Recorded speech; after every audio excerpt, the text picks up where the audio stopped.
रेत की मछली पाठ 18वां। अंतः शोभन जीते। बेटे का मन और बहू की मर्यादा की रक्षा के लिए माँ ने अपनी भावना की बलि दे दी। हाँ, यह जरूर मैंने देखा कि उसके बाद अक्सर वे सोए साए चौंक कर उठ बैठती थी। उन्हें जैसे घबराहट सी भी होती रहती। कुछ महीनों में ही जैसे वृद्धावस्था उन पर दूनी होकर उतर आई थी।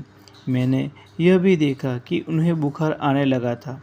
अपने आप से एक दिन मैंने उन्हें कहते पाया, कैसे छोड़ोगी यह सब भगवान, कैसे छूटेगा यह सब, और सब कैसे रहा जाएगा वहाँ, ऐसी पराई जगह जीना भी कैसे होगा।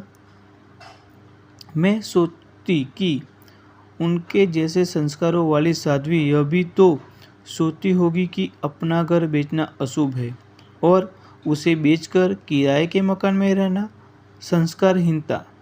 एक दिन उन्होंने कहा, मुझको यही छोड़ दो, तुम दोनों ही रह लो वहाँ।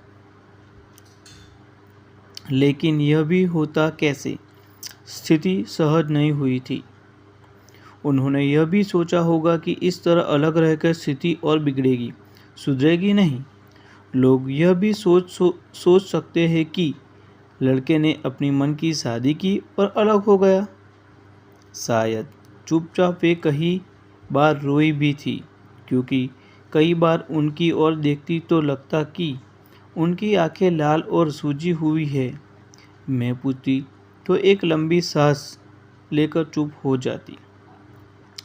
यूनिवर्सिटी के पास ही एक नई बस्ती में कोटा का एक खाली हिस्सा मिल गया। फिर भी तय हुआ कि केवल काम का सामान साथ जाएगा, बाकी यही बंद रहेगा। मकान बिकने पर ही उसे हटाएंगे। माँ ने तो मुहूर्त भी पूछ लिया था। सामान डलवाते वक्त माँ रो पड़ी। किसी तरह मजदूरों को बाहर भेजा और आंगन में जाकर बुरी तरह फूट पड़ी। उनका धैर्य टूट गया था। मुझे माफ़ कर देना, मैं जीते जी यह घर छोड़कर जा रही हूँ।